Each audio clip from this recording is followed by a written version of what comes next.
اور اس کے بعد جو ان کو پکڑ کر کے 19 مہینے کے لیے جیل بھیج دیا گیا تھا، جب تک ایمرجنسی تھی تب تک نہ آزادی دو۔ ہم ان شاعروں کو بھی سیلیبریٹ کر رہے ہیں جو ہندی کے ایسے نامور شعراء ہیں،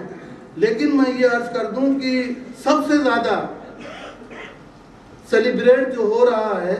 وہ فیض ہو رہا ہے ہندوستان میں بھی،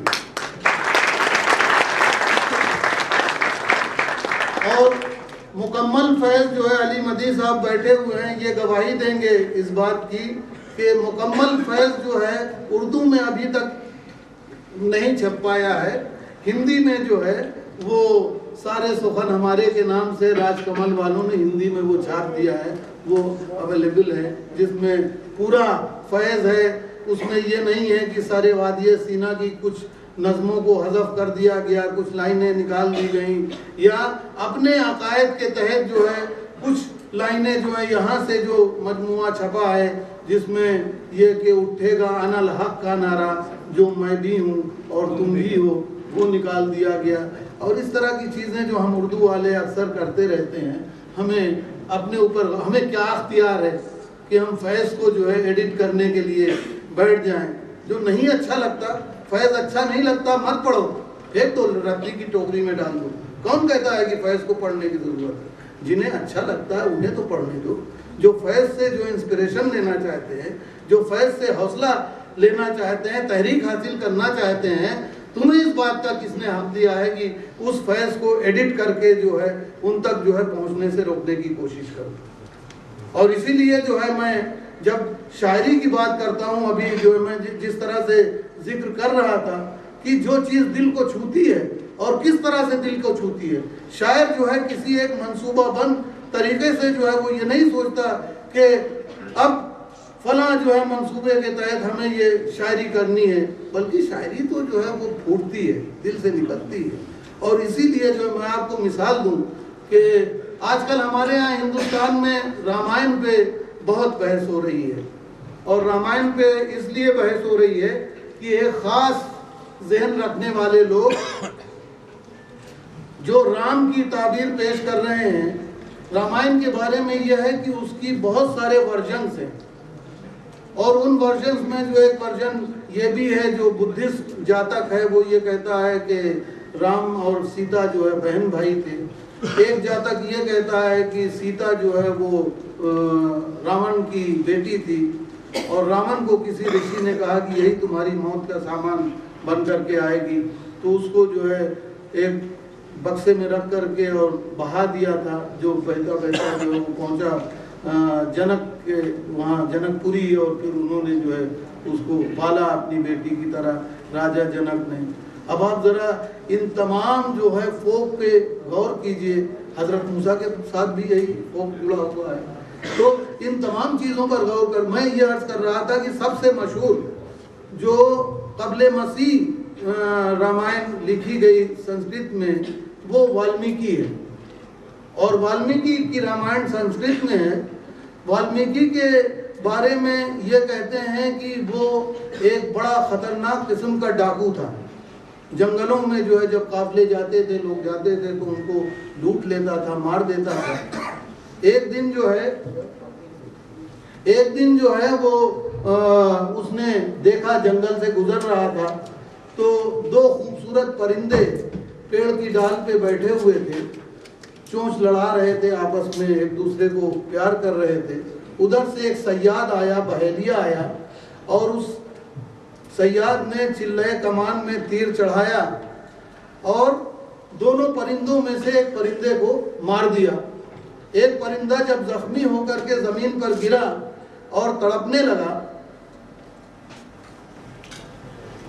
تو اس کا اثر والمیکی پر یہ ہوا کہ والمیکی اس پرندے کو تڑپتا ہوا دیکھ کر بے چین ہو گئے،